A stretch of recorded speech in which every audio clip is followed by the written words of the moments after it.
जय हिंद दोस्तों, मैं नवीन शर्मा आप सभी का स्वागत करता हूं। आशा करता हूं आप सब एकदम अच्छे हैं, एकदम बेहतरीन हैं। एक बार सारे प्यारे दोस्त मुस्कुराहट के साथ में बताएंगे कि हाँ आप एकदम अच्छे हैं, ताकि मुझ तक वो बात पहुंचे और मैं इंश्योर हो जाऊं कि हाँ आप सच में अच्छे हैं। और अपने सपनों को पूरा करने के लिए, अपने लक्ष्य को पाने के लिए, अपनी मंजिल तक पहुंचने के लिए अथक परिश्रम आप सब लोग करते होंगे। और जिन चीज़ों से दूर रहने की आवश्यकता है सिलेक्शन के लिए, उन सब चीज़ों से दूरी आप बना के रखते होंगे। और अपने समय को सही तरीके से प्रबंधित करते हुए या व्यवस्थित करते हुए आप आगे बढ़ते होंगे। उतने अच्छे छात्र आप होंगे, यही आपसे मुझे हमेशा उम्मीद रहेगी। और आज हम एक बहुत सुंदर सा, या कहें तो बहुत अच्छा एनलाइटनमेंट का एक चैप्टर हम कह सकते हैं, शुरू करने जा रहे हैं, जिसको हम कहेंगे धार्मिक और सामाजिक सुधार आंदोलन, यानी कि religious and social reform movement जो हमारे देश में चले। तो बहुत सारे लोग हुए जिन्होंने इस साथी सोते हुए भारत को जगाने का प्रयास किया, जिन्होंने कुरीतियों और कुप्रथाओं पर सवाल खड़े किए और भारत के जनता से या भारत के लोगों से आह्वान किया कि तुमको ये जो पुरानी रूढ़िवादी परंपराएं हैं बहुत सारी, जिनमें बहुत सारी कमियां हैं, या जो कुप्रथाएं हैं, उनको तुमको त्यागना होगा और एक नए भारत का निर्माण करना होगा। तो उस नए भारत के निर्माण के लिए किन किन व्यक्तियों ने प्रयास किए, चाहे हम उनसे संस्थाओं के रूप में उनको हम पढ़ेंगे, चाहे वो ब्रह्म समाज हो, चाहे प्रार्थना समाज हो आपका, चाहे वो ब्रह्म समाज के सभी रूप, आपका आदि ब्रह्म समाज, साधारण ब्रह्म समाज हो, या फिर आपका जितनी भी संस्थाएं यहाँ से होकर के निकली, चाहे वो वेद समाज हो, चाहे स्वामी विवेकानंद जी का योगदान हो, चाहे दयानंद सरस्वती जी का योगदान हो, कि उनकी क्या, या हम बात करेंगे ज्योतिबा फुले जी ने कैसे इस दुनिया को प्रकाश दिया, इस भारत में लोगों को उन कुरीतियों से परिचित कराया। और आपका ये अंतहीन एक, अगर हम कहें तो प्रयास है जो आज भी जारी है, और समाज में बहुत सारे लोग उसको आज भी लागू कर रहे हैं। यही उम्मीद आपसे भी हमको है कि आपको प्रथाओं और कुरीतियों को, साथ ही आपका बिना तर्क के नहीं, यानी कि आपसे कोई भी प्रथा है जिसको हम कहते हैं कि बिना तर्क के आप किसी चीज को स्वीकार करेंगे तो वह अंधविश्वास ही हो जाएगा। लेकिन यदि आप तार्किक रूप से किसी चीज को स्वीकार करेंगे तो उसकी सत्यता आपके सामने होगी। ठीक है, तो अंधविश्वास को दूर करने के लिए क्या क्या प्रयास किए गए, उन्हीं को हमको समझना है। तो उसमें एक सबसे बड़ा नाम आता है राजा राम मोहन राय। क्या उन्होंने किया ये हमको समझना है। एक बार थम्स अप कर दीजिए कि भैया हम धर्म, जाति, इस सब से परे सोचेंगे। इस सब से परे सोचते हुए हम ये देखेंगे कि दुनिया में जो चीजें नैतिक हैं, चाहे किसी भी धर्म की हों, तो वो स्वीकार करने के योग्य हैं। दुनिया में जो अनैतिक चीजें हैं, जो चाहे किसी भी धर्म की हों, वो त्याज्य हैं, यानी कि त्यागने के योग्य हैं। अगर हमारा ये माइंड सेट हो जाता है कि क्या त्यागने के योग्य है और क्या ग्रहण करने के योग्य है, यानी कि जब हम नैतिक मूल्य और मानवीय मूल्यों के, यानी कि जितने भी हमारी एथिक्स है या ह्यूमन वैल्यूज, जब हम उनकी तरफ बढ़ते हैं, तो साथ ही हमें फिर धर्म और जाति इस सब से थोड़ा व्यापक स्तर पर सोचना पड़ता है। हम किसी अन्य धर्म को नीचा नहीं मान सकते, या हम सिर्फ किन्हीं कारणों से अपने धर्म को श्रेष्ठ नहीं मान सकते। जबकि किसी भी धर्म में जो श्रेष्ठ चीजें हैं, जो उस धर्म को अगर श्रेष्ठ बनाने के सच में लायक हों, तो हमें उनका सम्मान करना चाहिए। प्रत्येक धर्म का सम्मान हमको तब करना चाहिए। ऐसा नहीं कि हम अपने धर्म को श्रेष्ठ मान करके किसी अन्य धर्म का अपमान करें या उसको नीचा समझें। इस तरह का माइंडसेट हमारा नहीं होना चाहिए। या समझे तो वो एक अशिक्षित, अगर हम कहें अशिक्षित हृदय, या हम कहें अशिक्षित मस्तिष्क, या अशिक्षित शरीर ही होता है जो इस तरह की भावनाएं रखता है। तो हम समझेंगे उन सब चीजों को क्रमवार तरीके से। लिखिए आप पहले नोट करेंगे, धार्मिक और सामाजिक सुधार आंदोलन। धार्मिक और सामाजिक सुधार आंदोलन। आपकी सोच इससे डेवलप होगी अगर आप खुले मस्तिष्क से चीजों को समझेंगे और खुद से सवाल करेंगे, चिंतन करेंगे, तो यही एनलाइटनमेंट का प्रोसेस है। धार्मिक और सामाजिक सुधार आंदोलन, religious and social reforms movement. Religious and social reforms movement, इसको हमें समझना होगा। बताएंगे ये। तो इसमें सबसे पहला नाम किसका हमने आपको बताया, सबसे पहला जो नाम इसमें आता है वो नाम आता है राजा राम मोहन। राजा राम मोहन राय। किस प्रदेश से इनका संबंध था? राजा राम मोहन। इनका जन्म याद रखना साथी, इनका जन्म हुआ 1772 में, या यूं कहें 22 मई 1772 को, और जो इनकी मृत्यु हुई वो हुई 1833 में, डेथ 1833, और डेथ हुई थी इनकी ब्रिस्टल में, ब्रिस्टल यानी कि इंग्लैंड में। युगों युगों के बाद में कोई ऐसा पुरुष पैदा होता है साथी, और जो जन्म हुआ इनका ये हुआ पश्चिम बंगाल में, पश्चिम बंगाल। तो पहले मैं आपको बताना चाहूंगा कि भारत में इनको किन नामों से पुकारा जाता है, और उन्हीं नामों के द्वारा आप समझने का प्रयास करना कि किसी व्यक्ति को इतने नाम क्यों दिए गए होंगे या उनका क्या रीजंस है। उपनाम, इनके उपनाम आप समझिए। जैसे इनके उपनाम में एक प्रमुख नाम आता है आधुनिक भारत के निर्माता, आधुनिक भारत के निर्माता, भारत के निर्माता इनको कहा गया है। Maker of modern India, maker of modern India. अब हम विस्तार से समझें, पहले note, maker of modern India. इन्हीं को साथी युगदूत सुभाष चंद्र बोस जी ने कहा था, आप लिख सकते हैं इस बात को, युगदूत। इन्हीं को साथी अगर हम बात करें भारतीय राष्ट्रवाद के जनक, भारतीय राष्ट्रवाद के जनक,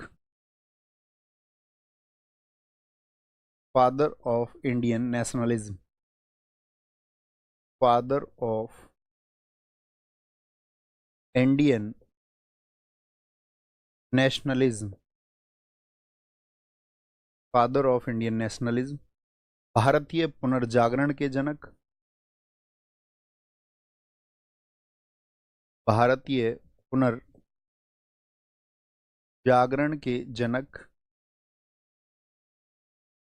अर्थात father of Indian renaissance, father of Indian renaissance, father of Indian renaissance. भारतीय पत्रकारिता के जनक, बहुत एग्जाम्स में क्वेश्चन पूछे जाते हैं, भारतीय पत्रकारिता का जनक किनको कहते हैं? भारतीय पत्रकारिता के जनक, father of Indian journalism, father of Indian journalism आदि इनकी संज्ञाएं हैं। और इससे मिलती जुलती संज्ञा आपको मिलेंगी, जैसे कहीं पर लिखा मिल सकता है भारतीय नव प्रभात का तारा किसको बोलते हैं, मॉर्निंग स्टार ऑफ इंडिया किसको कहते हैं, या आपका नवयुग का सितारा किसको कहा गया है, या सिर्फ बोल देगा नव प्रभात का तारा, किस भारतीय को यह संज्ञा दी गई है, तो आप कहेंगे ये जो हमारा संज्ञा दी गई है ये दी गई है राजा राम मोहन राय को। तो इन नामों से आप क्या समझेंगे, मुझे बताएं जरा फटाफट से। अब यहां पे एक शब्द आया, सबसे ज्यादा चर्चित शब्द आया, पुनर्जागरण। पुनर्जागरण, तो मैं आपसे कहूं कि पुनर्जागरण का मतलब क्या होता है, आप अपने शब्दों में जरा सोचने का प्रयास करें। तो आप कहेंगे पुनर्जागरण दो शब्दों से मिलकर के बना है, पुनर्जागरण, जिसमें दो शब्द आते हैं साथी, पुनः। पुनः अगर आप इसका संधि विच्छेद करेंगे पुनर्जागरण का तो यह आएगा पुनः धन जागरण। तो जागरण का मतलब होता है जाग जाना, जाग जाना, और पुनः का मतलब क्या होता है, फिर से, होता है फिर से, फिर से जाग जाना। यानी कि जैसे कि आज आज आप सुबह आप सो के उठे होंगे, आज आप जागे होंगे, अच्छा कल आप जागेंगे या नहीं जागेंगे, हाँ या ना। तो ये तो हुई आपकी एक ऐसी अवस्था जो एक शारीरिक अवस्था है जिसमें आप अक्सर सोते हैं, आपके शरीर को नींद की आवश्यकता है, और नींद लेने के बाद में आप पुनः रिवाइव होते हैं, फिर से आप पुनर्जीवित हो उठते हैं, है ना। बीच में तो अवस्था हमारी सोते समय मृतप्राय ही होती है, कहते हैं ना सोता हुआ व्यक्ति जो है अधमरा होता है। तो एक तो आप शारीरिक अवस्था के लिए जो ये प्रक्रियाएं चल रही है, सामान्य विज्ञान की प्रक्रिया है, शारीरिक प्रक्रिया है, लेकिन जब हम ज्ञान की दृष्टि से बोलते हैं तो पुनः का क्या मतलब है, फिर से जागने का क्या मतलब है, इसका मतलब है कि पहले आप सो चुके हो बीच में और पहले कभी आप जागे हुए थे। यानी कि आपका, अगर मैं आपसे पूछूं, जैसे एक छोटा सा प्रश्न मेरा आपसे रहेगा, छोटा सा प्रश्न मेरा आपसे ये रहेगा कि जो हमारा वैदिक काल है या हमारे जो वेद लिखे गए, तो उस समय पर क्या स्त्रियां पर्दा करती थीं, हाँ या ना? आप क्या समझते हैं? अगर आप इस बारे में जानकारी भी नहीं भी रखते हैं तो कोई बात नहीं, लेकिन आप अपने प्राचीन देवियों को आपने देखा होगा, या प्राचीन चित्रों को आपने, या प्राचीन समय की रानियों को यदि आपने देखा हो, प्राचीन समय की रानियों को, जैसे कि रामायण में आपका जिक्र आता है जब माता सीता वनवास के लिए जाती हैं, कि एक अब ऐसा समय आ चुका है कि जिनको कभी किसी ने नहीं देखा वो आज जनता के बीच से, यानी कि इन आपका कंटकों भरे मार्ग से गुजर रही हैं। तो पहले ना देखने का मतलब क्या था कि वो महल में रहती थी, तो जो आम जनता है उससे उनका संवाद नहीं था। तो ज्यादातर साथियों का ये कहना है नो, यानी कि प्राचीन समय में पर्दा प्रथा नहीं थी, तो फिर पर्दा प्रथा आ गई। ठीक है। और अभी फिर से क्या हुआ है, फिर से लोग जागे और उन्होंने देखा कि पर्दा प्रथा क्यों शुरू की गई, उसके क्या कारण थे, और उन सब के बारे में जो भारत के आपका, या बोले भारतीय ज्ञान में क्या कहा गया है, या अन्य धर्मों में क्या कहा गया है, कुरान में क्या कहा गया है। तो जब उस तरह की चर्चाएं शुरू हुई लोगों के अंदर, जब आपका विचार पैदा हुए और वो विचार फैले फूले, तो लोगों ने उसके बारे में तर्क अपने देने शुरू किए। कुछ के तर्क ऐसे थे जो रूढ़िवादिता के शिकार थे, यानी कि आपका प्राचीन परंपरा के जी भी जैसा चला आ रहा है वैसा चलने दो, ये रूढ़िवादिता है। ठीक है, कि उसमें कोई बदलाव की जरूरत नहीं है। कुछ ये कहते हैं कि हाँ, इन थोड़े बदलावों की आवश्यकता है और ये थोड़े बदलाव हो जाएं तो ठीक रहेगा। ऐसे लोग हो जाते हैं प्रोग्रेसिव, यानी कि जो अच्छा है उसको अपना लो और जो खराब है उसको छोड़ दो। इसको बोलते हैं प्रगतिशील हो जाना, प्रोग्रेसिव हो जाना। तो समाज में सब तरह के लोग होते हैं, बोले हाँ या ना। भाई कुछ तो ऐसे होंगे जो परंपराओं को त्यागना नहीं चाहते हैं, और कुछ ऐसे होते होंगे जो नवीन परंपराओं को अपनाना चाहते हैं, कि हाँ इसके अपनाने से कोई नुकसान नहीं है। ओके, तो ये सब चीजें हमको समझनी है। तो लोग जागे फिर से, इसको बोला जाता है रेनिशा। क्या है ये रेनिशा? थम्स अप करें, समझ पाए रेनिशा क्या है? रेनिशा का मतलब क्या है कि एक समय के बाद में, जैसे यूरोप में, मैंने आपको बताया यूरोप में क्या हुआ, भारत का लूटा हुआ धन गया ब्रिटेन में। तो ब्रिटेन में आपका जब इंडस्ट्रीज बढ़ी, जब उद्योग धंधे वहां बढ़े, तो उद्योग धंधे बढ़े तो लोगों के पास में पैसा आना शुरू हुआ। पैसा आना शुरू हुआ तो वहां पर आपका प्रिंटिंग प्रेस जैसी चीजें स्थापित हुई। जब प्रिंटिंग प्रेस हुई तो व्यक्ति अपने विचारों को दूर तक भेज सकता था। पहले तो नहीं, तो जो विचारक लोग थे उनके विचार ऐसे होते थे कि गांव तक सीमित रह जाते थे अपने। लेकिन जब प्रेस आई, जैसे आज आप देखिए, कोई भी व्यक्ति अपने संवाद को सोशल मीडिया के माध्यम से कहीं दूर तक पहुंचा सकता है। अगर उसके विचार सही हैं तो उनसे क्या है, लोग आकर्षित होते हैं और उनसे जुड़ते हैं उन विचारों से। जैसे आज के समय पे आप पॉपुलर लोग देख रहे हैं कि आपका, जैसे देश में अगर हम बात करें, ओशो उतने प्रचलित नहीं थे, मतलब प्रचलित खूब थे, लेकिन आज के मुकाबले उतना नाम, उतने करोड़ लोगों तक उनका नाम नहीं था। लेकिन ये सोशल मीडिया की वजह से हुआ, विज्ञान की वजह से हुआ, कि उनके विचार जो है वो प्रचारित प्रसारित हुए।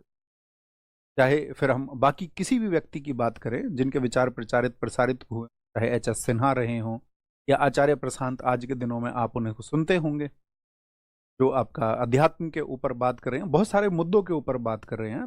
उनके विचारों के फलने फूलने और प्रचारित प्रसारित होने का क्या कारण रहा? तो उस सब के पीछे क्या है? विज्ञान है। समझ पाए आप मेरी बात? तो जब किसी देश का विकास होता है, वहां उद्योगों का विकास होता है, जब उनके पास में आपका धन होता है, तो जो मशीनरी पैदा होती है, तो प्रिंटिंग प्रेस ने भी यही काम किया कि एक व्यक्ति के विचार बहुत दूर तक प्रचारित प्रसारित हो सकते थे, और उसी का फायदा हुआ और लोग उससे जागे, क्योंकि लोगों ने सवाल खड़े करने शुरू किए। तो इसका हमको बैकग्राउंड हिस्ट्री समझना है, और मैं समझूंगा आप में से हर एक छात्र आज अवेयर होके जाएगा क्लास से। ठीक है, तो देखिए चले ये हुआ क्यों। अब हमने ये तो बता दिया राजा राम मोहन राय ने क्या किया, धार्मिक और सामाजिक सुधार के लिए काम किया, जैसा कि ऊपर लिखा भी हुआ है ना। ये सुधार, सुधार लिख गया था दरअसल में, इसको सुधार हमने किया बाद में। ये जो धार्मिक और सामाजिक सुधार आंदोलन हुआ, इसके रीजंस क्या हैं, कारण क्या है, क्यों जरूरत पड़ी? तो कुछ कारणों पर साथी हम बात करेंगे, और फिर आपका बात करेंगे अंधविश्वास पर भी, विश्वास पर भी बात करेंगे। तो इसका कारण, सबसे मेजर कारण आता है मुगल सत्ता का पतन। जैसे ही हुआ तो मुगल सत्ता का जब पतन हो जाता है, decline of Mughal empire, decline of Mughal empire, तो मुगलों का जैसे ही पतन हुआ तो उसके बाद में कौन आई शक्ति बन के? मुगल, आप बोले तो मुगलों का पतन किन की वजह से हुआ, तो आप कहेंगे मुगलों के पतन के बाद में भारत में अंग्रेजी राज्य की स्थापना हुई। भारत में अंग्रेजी राज्य की स्थापना हुई, या हम कहें इस्टेब्लिशमेंट ऑफ, और इसको नोट करना साथी आप, establishment of British empire, establishment of British empire, establishment of British empire.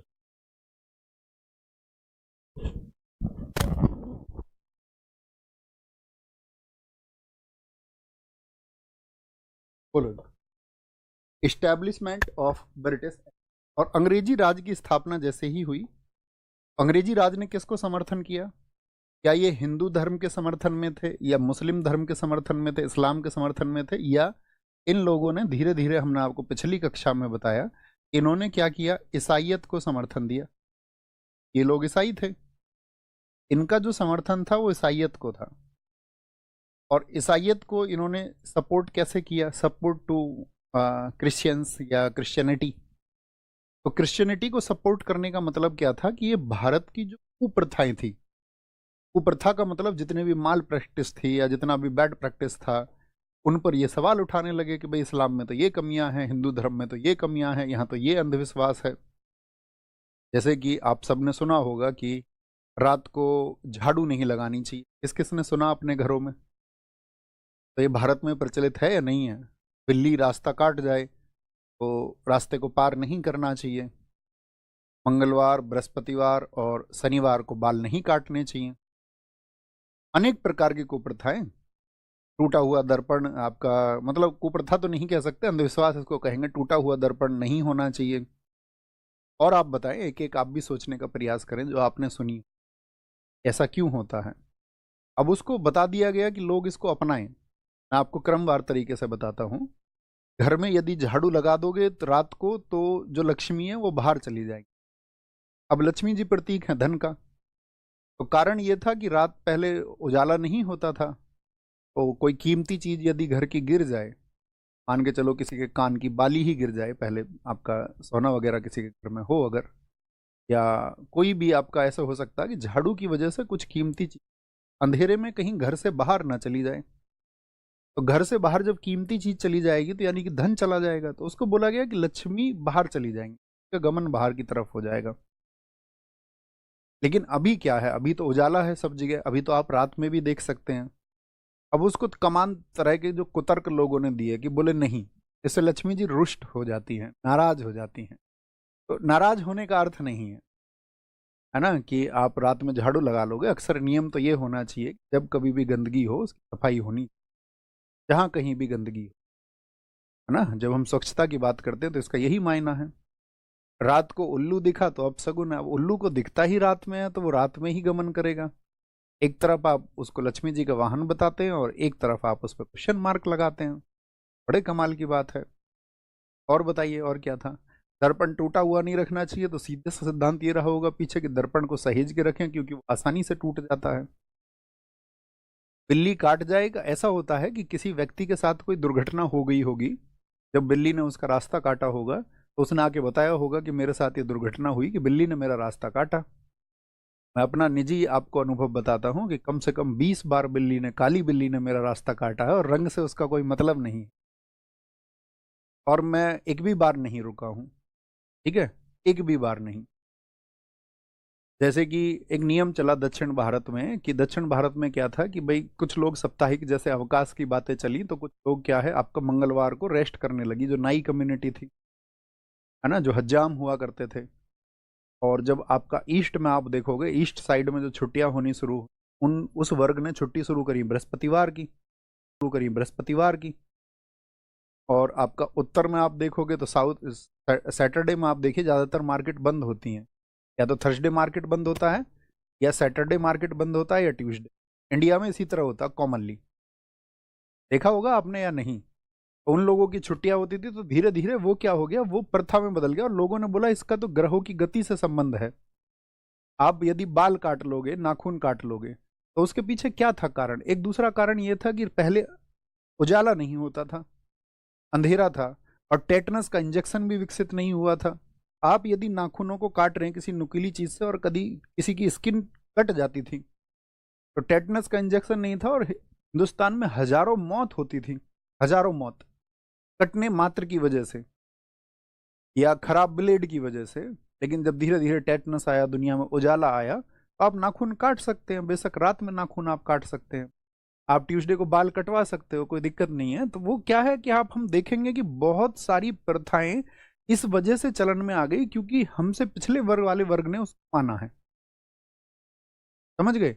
अब आप कुछ भी समझिए, चप्पल उल्टी नहीं होनी चाहिए, हमने ये सुना है, बहुत अच्छा लिखा है एक साथी ने कमेंट में। आप सोचिए, चप्पल उल्टी होने का मतलब उल्टे दशा आने का मतलब नहीं होता। उल्टी चप्पल सिर्फ और सिर्फ अनुशासन को दर्शाती है, चीजें अनुशासित नहीं है, है ना। अगर चीजें व्यवस्थित तरीके से होंगी तो वो आपका, आप ऐसे समझिए कि वहां पर आपको सबको ये दिखेगा कि यार एक डिसिप्लिन नहीं है। लेकिन चीजें सही होंगी तो एक डिसिप्लिन का भाव आएगा, अनुशासन का भाव आएगा। समझ रहे? शनिवार को लोहा नहीं खरीदना चाहिए। अरे भाई साहब, इतने बड़े लोगों के लोहे के इतने बड़े व्यापार हैं, अरबों रुपए के जिनके व्यापार हैं, क्या वो शनिवार को लोहे का व्यापार खत्म कर देते होंगे? आप कहेंगे नहीं भैया, वो तो नहीं खत्म करते होंगे। अब जिसके घर में 20 रुपए का लोहा आना है, सारा जो मैथ्स उसको लगाना है, जिसको सिर्फ आपका कोई गाड़ी खरीदनी है। अब जिनका टर्नओवर रोज का करोड़ों रुपए का है, वो सैटरडे को बिजनेस बंद नहीं कर सकते हैं। समझ रहे हैं? तो बहुत सारी चीजें हैं जो समाज में आपका फली फूली, उन्हीं को हम कहते हैं कि बिना तर्क के आपने उनको स्वीकार कर लिया। और तो बिना तर्क के जब किसी चीज को हम स्वीकार कर लेते, वो अंधविश्वास हो जाता। तो इन्होंने उन अंधविश्वासों पे सवाल उठाए। तो हम लोग भी कहाँ पीछे थे। राजा राम मोहन राय ने गिफ्ट टू आपका जो गिफ्ट टू मोनोथीस्ट उन्होंने लिखा, ये किताब उन्होंने लिखी इनके लिए आपका, या प्रिसेप्ट ऑफ जीसस लिखी। तो उन्होंने यही तो कहा कि तुम तो कह रहे थे तुम्हारे ईसा मसीह जो है वो जल के ऊपर चल गए थे, अभी कोई व्यक्ति क्यों जल के ऊपर चल के नहीं दिखा देता है? उन्होंने लजारस को, एक मृत व्यक्ति को जीवित कर दिया था, अभी कोई व्यक्ति जीवित करके दिखाए लजारस जैसे, या किसी मृत व्यक्ति को कोई जीवित करके दिखाए आज? ईसा मसीह ने पानी को शरबत में बदल दिया। तो उन्होंने कहा कि यही तो सवाल उन्होंने किया कि आप जो चमत्कार बता रहे हैं ना, इन चमत्कारों से दूर होकर के हमको हर धर्म में जो सही चीजें हैं उनको स्वीकार कर लेना। हम सब करके बताएं, बात समझ में आई? जैसे महात्मा बुद्ध, एक बहुत बड़ा सिद्धांत चलता है, आपने सुना होगा। मैंने इस बात को सुना था जब एक व्याख्यान, किसी के द्वारा व्याख्यान था, शायद ओशो ने ये व्याख्यान सुनाया है ना। आचार्य रजनीश इसको कह रहे थे कि जब ईसा मसीह ने लजारस नाम के व्यक्ति को जीवित किया, और लजारस नाम के व्यक्ति को जब जीवित किया, तो उसके जीवन के मिलने के बाद में उसके जीवन में क्या कुछ परिवर्तन आए? हमें ये सोचना चाहिए कि किसी व्यक्ति, मृत व्यक्ति को यदि जीवित भी कर दिया जाए, तो क्या उससे उसके जीवन में कोई परिवर्तन आएगा? बाद में पता चला कि वो ईसा मसीह के बड़े नजदीकी व्यक्ति थे लजारस।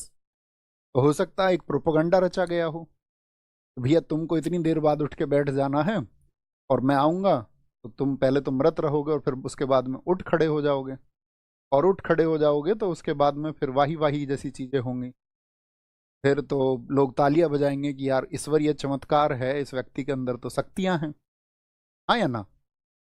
लेकिन ऐसा ही एक वृत्तांत भारत में सुनने को मिलता है। गौतम बुद्ध, महात्मा बुद्ध जब अपने भ्रमण की यात्रा पर थे, तो महात्मा बुद्ध के सामने एक स्त्री आई अपने बच्चे को लेकर के, और उसका बच्चा जब मर गया तो उन्होंने गौतम बुद्ध से कहा कि इस बच्चे को जीवित कर दो, इस बच्चे को जीवित कर दो। तो गौतम बुद्ध ने कहा ठीक है, हम इस बच्चे को जीवित कर देते हैं, लेकिन इसके लिए तुमको कुछ राई के दाने लाने होंगे, और उस घर से लाने होंगे जिस घर में कोई आज तक मरा ना हो। तो ये एनलाइटनमेंट का प्रोसेस है। वो स्त्री अपने बच्चे के मोह में सब जगह भागी, ने कहा राई के दाने दे दो और अगर आपके घर में कोई मरा ना हो। थोड़ी देर में उसको एहसास हुआ कि ऐसा घर तो मिलना मुश्किल है जिसमें मौत ना हो, मृत्यु ना हुई हो। ऐसा तो संभव है क्या? आप सोचिए जरा। आप कहेंगे हाँ, ऐसा संभव नहीं है जिसका कोई मरा ना हो, क्योंकि जन्म हुआ है तो मृत्यु तो होगी ही। तो वो स्त्री वापस आई और वो सब कुछ समझ गई। उसने अपना जीवन महात्मा बुद्ध को समर्पित कर दिया और ये कहा कि जो आप मुझे समझाना चाहते थे वो मैं समझ चुकी। यानी कि आप सत्य से किसी को परिचित करा रहे हैं। आप किसी के सामने ऐसा मतलब ये करके नहीं दिखा रहे हैं कि ये लो कि हम तुम्हारे बच्चे को भी जीवित कर देते हैं। तो सत्य से मिलवाना और अंधविश्वास को स्वीकार करना, इन दोनों बातों में बहुत बड़ा अंतर है। और जो मनीषी लोग होते हैं, विद्वान लोग होते हैं, या हम यूँ कहें कि जो तार्किक लोग होते हैं, तो वो उसका तार्किक पक्ष जानने का प्रयास जरूर करते हैं। बात समझ पाए? मैं आपको कुछ ग्राउंड तैयार करना चाह रहा था ताकि आप अपनी समझ को विकसित करें और आगे देखें। तो ईसाइयत को समर्थन मिला तो उन लोगों ने क्वेश्चन किए इस पर। ईसाइयत को समर्थन ये लोग देते रहे और जितने भी हिंदू और मुस्लिम लोग थे, हिंदू और मुस्लिम, उन पर क्या करते रहे? काउंटर करते रहे। यानी उनमें जो भी अंधविश्वास था उस पर इन्होंने सवाल उठाए कि ये देखिए, ये तो उल्टी चप्पल देख करके ये ऐसी प्रथा लगा रहे हैं। कह रहे रात को कुत्ता रोता है तो अरे उसकी कुत्ते की अपनी आवाज है। कह रहे कि जी कढ़ाई पे जो सफेद सा थोड़ा कोयला आ गया तो कल रिश्तेदार आएंगे। हिचकी आई है तो कोई याद कर रहा है। हिचकी पाचन तंत्र की गड़बड़ी की वजह से कभी आती है, वो गड़बड़ी है। यानी आपके डाइजेस्टिव सिस्टम में कुछ ना कुछ गड़बड़ चल रही है कहीं ना कहीं उस समय पर, उस खाने पचने की प्रक्रिया में। कह रहे कि कोई याद कर रहा है, कोई अपना है ना? तो क्या बोलेंगे? अंधविश्वास। उसके बाद में जितनी भी बुराइयां थी तो वो लोग इन पर हंसे। ये देखिए इन इंडियंस को, कुप्रथाएं जितनी, कुप्रथा, कुप्रथा में आप क्या कहेंगे? कुप्रथा में आप क्या कहेंगे? जैसे कि इसके ये तो कारण रहे आपका पॉलिटिकल रीजंस कि भाई अंग्रेज आए, लेकिन बहुत सारे सामाजिक कारण, सामाजिक कारण, सोशल फैक्टर्स क्या क्या थे? सोशल फैक्टर्स, आपसे कभी कोई पूछे ना धार्मिक सुधार देश में हुआ, किन वजह से हुआ? हमेशा कारण होता है। सामाजिक कारण क्या था? सोशल कोज, सोशल रीजंस। तो एक हमने आपको बताया था हमारे देश में शिशु वध होता है, पहले होता था, अभी उतना नहीं है। और इसमें स्पेशली कन्यावध, कन्यावध। तो कन्याओं को मार दिया जाता था क्योंकि उनको दिखता था कि इस समाज में राक्षस हैं बहुत सारे, या आपका उनके बच्चियों का शोषण होता था। गरीब जो आपका आर्थिक रूप से बहुत कमजोर लोग थे, निम्न वर्ग के जो लोग थे, उनकी बच्चियों का शोषण होता था। साहूकारी प्रथा मैंने आपको बताई थी, जब हमने आपको रैयतवाड़ी व्यवस्था बताई तो उसमें साहूकारी प्रथा ने जन्म लिया। लोगों के ऊपर कर्ज थोपे गए और उन लोगों का आपका सामाजिक और शारीरिक सभी तरह का शोषण किया गया, इसी देश में किया गया। आपके गांव में भी आप जानते होंगे बहुत सारे लोग हों जिन्होंने किसी को ब्याज पर पैसे दे करके उनका शोषण किया हो, और जिस हद तक कोई सोच नहीं सकता उस हद तक भी शोषण किया हो। तो कन्या का वध, तो लोगों ने देखा कि इस तरह की प्रथाएं हैं तो कन्या के जन्म को निंदनीय लोगों ने मानना शुरू किया। यार हमारी अगर बेटी होगी तो ये जो समाज है इसमें उसको सुरक्षा नहीं मिलेगी। हाँ, अगर उसकी सुरक्षा की जिम्मेदारी हो, उसकी सुरक्षा की जिम्मेदारी हो और कुप्रथाएं ना हो। एक बाप को जब अपनी बेटी की शादी के बारे में ये चिंता करने की जरूरत नहीं है कि मेरी बच्ची अगर योग्य होगी तो उसकी शादी पे मुझे बहुत अतिरिक्त पैसे खर्च करने नहीं होंगे, इन पैसों को मैं उसकी शिक्षा में लगा सकता हूँ और कल को उसका उज्जवल भविष्य होगा, कल वो पढ़ी लिखी होगी, समाज में कोई एक वर्ग में से कोई एक व्यक्ति उसको स्वीकार करेगा। लेकिन ऐसा होता है क्या? क्या सही मायने में ऐसा होता है कि क्या व्यक्ति ऐसा चुनाव कर सकता है कि व्यक्ति अगर आपका मतलब उसकी स्थिति अगर बहुत अच्छी है तो वो और अच्छा ही दहेज चाहेगा? हाँ, किसी की शादी अगर नहीं हो रही हो, उसके शादी के लिए उसके पास विकल्प मौजूद नहीं है, तब उन कुछ स्थितियों में वो थोड़ा बहुत दहेज लेता है। लेकिन जितना स्टैब्लिश होगा उतनी ही ज्यादा दहेज की मांग रखेगा या उतना ही दहेज चाहेगा। इस समाज में ना के बराबर व्यक्ति ऐसे हैं जिन्होंने अपनी शादियों में दहेज ना लिया हो, ना लिया हो। और क्योंकि ये कहते हैं कि दोस्त अगर आप सच सही मायने में परिवर्तन चाहते हो समाज में, तो उस परिवर्तन को आपको सबसे पहले स्वयं पर लागू करना होगा, अन्यथा आपकी बातें एकदम से झूठी और कुतर्क में शामिल हो जाए। तो शिशुवध और कन्यावध। दूसरी चीज, नरबलि प्रथा। नरबलि प्रथा, आपके घर की आर्थिक तरक्की नहीं हो रही है, तो ये तो आपका क्या हो गया, यहाँ पे सोशल फैक्टर्स में आपका शिशुवध हमने आपको बताया, इन्फेंटिसाइड्स होता था, इन्फेंटिसाइड होता था। नरबलि प्रथा में आपका ह्यूमन सैक्रिफाइस एक कल्चर चलता था, यानी कि इसकी जो है खोपड़ी दे दो और इसको रात में कोई तांत्रिक वगैरह आएगा और वो तांत्रिक ने बोला कि तुम्हारे घर में तो जो झगड़े इस वजह से शांत नहीं होते हैं या तुम्हारी आर्थिक स्थिति इस वजह से नहीं अच्छी हो पा रही है, तुमको इस व्यक्ति की बलि दे दी चाहिए। तो नरबलि प्रथा ने ऐसे जन्म लिया। मैंने था ना, उड़ीसा की खोड़ जाति में बहुत होती थी लास्ट समय तक। दास प्रथा। दास प्रथा, दास प्रथा यानी कि जो स्लेवरी थी, स्लेवरी हम आपको बहुत अच्छे से समझा चुके हैं पहले ही। दास प्रथा, विधवाओं की स्थिति पर हमने प्रकाश डाला था। विधवाओं की स्थिति, विधवाओं की स्थिति, status of widows, status of widows, status of widows. जैसे समझिए, अगर हम बात करें आपसे स्टेटस ऑफ विडोज में, मैंने आपको कहा कि जो बंगाल था, बंगाल में क्या था कि बहुपत्नी प्रथा थी। क्या थी बंगाल में? बहुपत्नी प्रथा, जिसको हम पॉलीगैमी बोलते हैं। बहुपत्नीवाद कहिए या बहुपत्नी प्रथा, पॉलीगैमी। पॉलीगैमी अभी साधारणतः अगर हम हिंदू धर्म को देखें तो हिंदू धर्म में एक व्यक्ति कितनी शादी करता है? तो आप कहेंगे अभी एक व्यक्ति के शादी का जो आपका एक ही से करता है, जब तक कि उसकी जो पहली पत्नी है वो स्वीकार ना कर ले इस बात को कि हाँ भाई साहब, भाई साहब तो नहीं कहेगी, वो ये कहेगी कि हाँ आप दूसरी कर सकते हैं। अगर पहली पत्नी तैयार है तो आप दूसरी पत्नी से शादी कर सकते हो, पहली दोनों तैयार हैं तो आप तीसरी से भी शादी कर सकते हैं। लेकिन यदि पहली पत्नी तैयार नहीं है तो आप दूसरी शादी नहीं कर सकते, है ना? समझ गए ना इस बात को? तो बंगाल में क्या चलती थी? बहुपत्नी प्रथा। और दहेज के चलते एक एक व्यक्ति 50-50 शादियां कर लेता था। कितनी शादी कर लेता था? एक व्यक्ति 50 शादी। अब 50 शादी में क्या करता था? ऐसे मान लीजिए यहां से दहेज लिया उसने, डोरी लिया, और थोड़े समय के बाद में इसको छोड़ दिया, या इसको भी छोड़ दिया, इसको भी छोड़ दिया, इसको भी छोड़ दिया, इसको भी छोड़ दिया, बहुत सारी शादी कर ली, और एक दिन ये मर गया किसी वजह से। तो कितनी पत्नी उसकी विधवा है इस समय पर? 50। 50। ये मानिए कि अभी शादी हुई और पति जो है किसी वजह से 2 3 4 5 शादी कर पाया। बहुपत्नी प्रथा थी, वहां बहुत शोषण होता था और सिर्फ अपनी स्थिति को मजबूत करने के लिए वहां पर बहुत शादियां होती थी। तो यहां पर क्या हुआ फिर? इसने किस चीज को जन्म दिया? मुझे बताइए, क्या इन 50 स्त्रियों को दोबारा जीवन जीने का अधिकार नहीं है?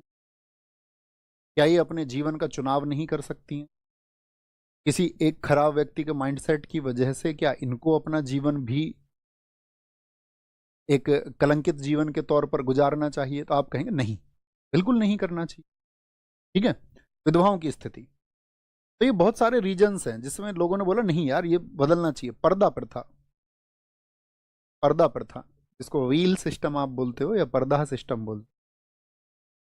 पर्दा सिस्टम, पर्दा सिस्टम बोलते, पर्दा सिस्टम, पर्दा सिस्टम। ठीक है। अब जैसे ही आप बात करोगे इस समाज में कि भाई पर्दा होना चाहिए या नहीं होना चाहिए, तो मैंने आपको भी बताया 2 वर्ग होते हैं हमेशा। एक तो जो ये कहते हैं नहीं, पर्दा नहीं होना चाहिए। एक वर्ग ऐसा होगा जो ये कहेगा पर्दा होना चाहिए। लेकिन पर्दा होने के पीछे का तर्क क्या है? क्योंकि हमारे किसी भी वैदिक शास्त्र में इसका कोई वर्णन नहीं है, किसी ग्रंथ में इसका कोई वर्णन नहीं है, यानी कि प्राचीन भारत में कोई पर्दा नहीं होता था। स्त्रियां साफ तौर से शिकार अपने घर के पुरुष सदस्यों के साथ में खेलने जाती थीं, या बोले अपने पति के साथ जाती थीं, या हम ये कह सकते हैं कि वो युद्ध में भी भाग लेते थे। जैसे आपने रामायण में देखा होगा, कैकेयी, उन्होंने युद्ध में राजा दशरथ के साथ ही तो थी, जहां राजा दशरथ ने उनको वचन के लिए प्रॉमिस किया था कि तुम कुछ वचन मांग सकती हो। हम आप अपनी देवियों के चित्र देखिए, तो आप कहेंगे कि हाँ, प्राचीन समय में भारत में पर्दा प्रथा नहीं थी। तो फिर भारत में पर्दा प्रथा क्यों विकसित हुई? तो भारत में पर्दा प्रथा विकसित होती है जो आपका 12th सेंचुरी है, 12वीं शताब्दी में, जब यहाँ पर मुस्लिम आक्रमणकारी आए। तो मुस्लिम आक्रमणकारी जब यहाँ पर आए तो उन्होंने क्या किया कि सबसे बड़े कारण तो ये थे कि भाई एक तो जो अपहरण होते थे, सुंदर महिलाओं को यहाँ पे जो आक्रमणकारी थे उन लोगों ने आपका उनका किडनैपिंग शुरू किया। धीरे धीरे धीरे धीरे ये जो है व्यवस्था अपनाई जाने लगी सब जगह पर।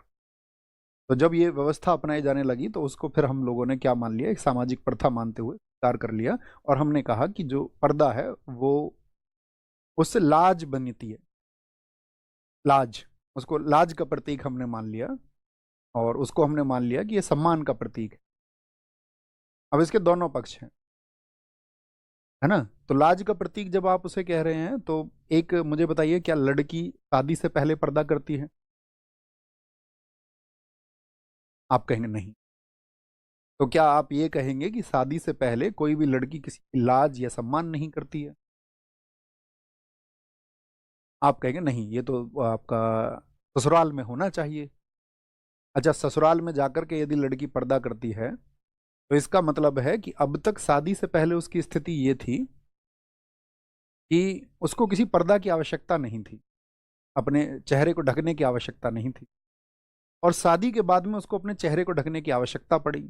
इसका क्या कारण आप समझते हो? आप थोड़ा विचार करें इस बारे में। तो आप कहेंगे हाँ, अगर वह उसका परिवार है, जैसे पहले उसका परिवार था, तो इसका मतलब या तो आप ये मान रहे हैं कि वह हमारे परिवार की सदस्य नहीं है, गैर सदस्य है। यदि आप उसे अपने परिवार की सदस्य मान रहे हैं, यदि उसका ससुर उसको अपनी बेटी की तरह समझता है, या उसका घर में जो भी बड़े सदस्य हैं वो उसको अपने बेटी की तरह यदि समझते हैं, तो वहां बेटी को तो फिर उस पर्दे की आवश्यकता नहीं है, क्योंकि शादी से पहले आवश्यकता नहीं थी।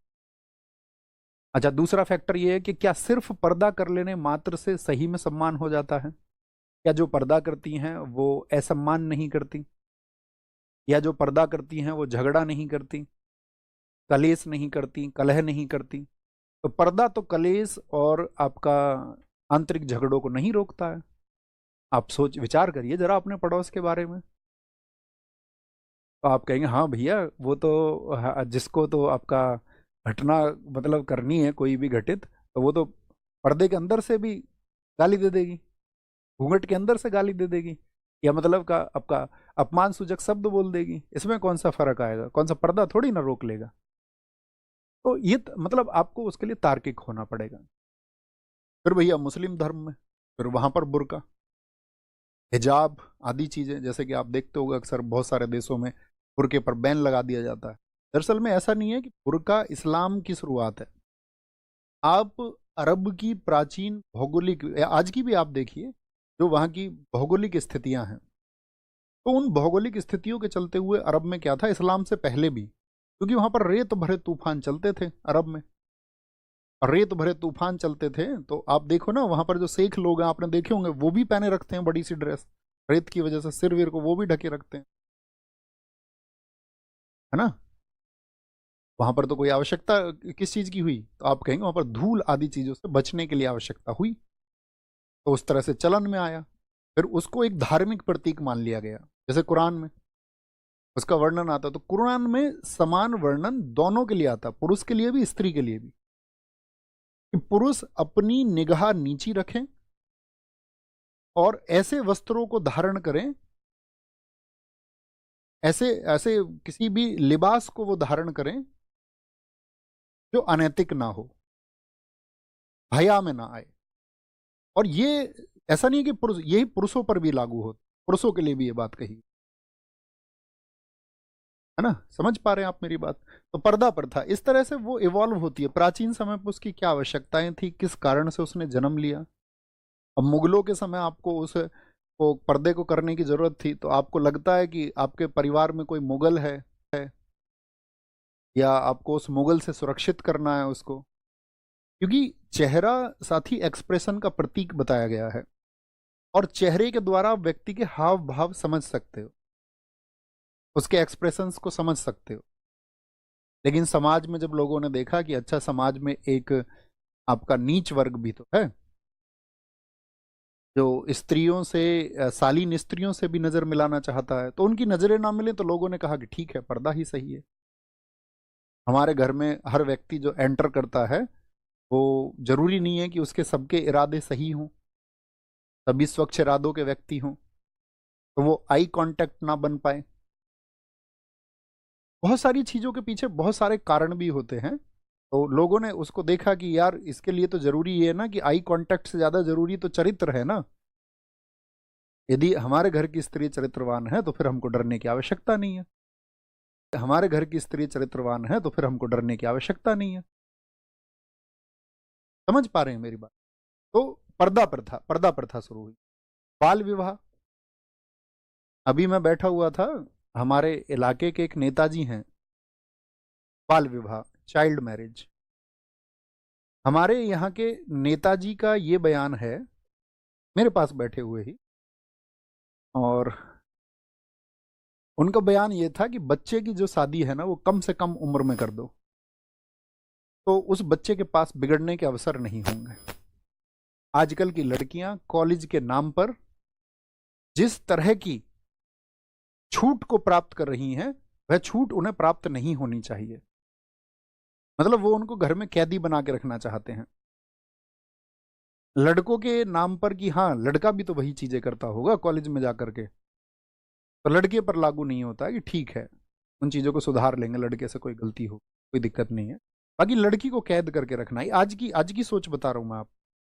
और ऐसा नहीं है उनके पास पैसा नहीं है, जिन व्यक्ति की बात बता रहा हूँ वो काफी मतलब धनी व्यक्ति हैं।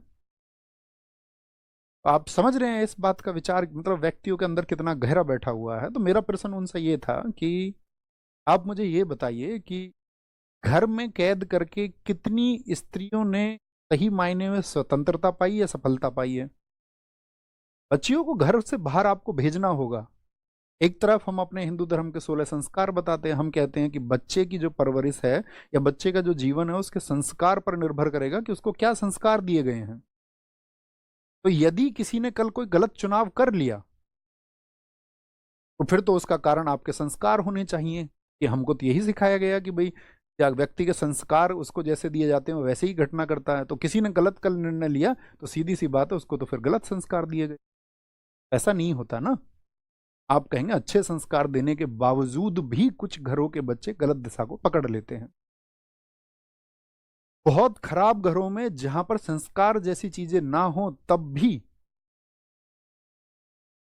बहुत बच्चे देवतुल्य होते, देवतुल्य, देवता के जैसे।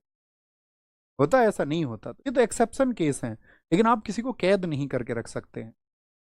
तो बाल विवाह में क्या हुआ, कम उम्र में, जिस उम्र में ना तो लड़के को समझ है कि परिवार की जिम्मेदारियां क्या होती हैं, अर्थ का क्या महत्व होता है, धन का क्या महत्व होता है।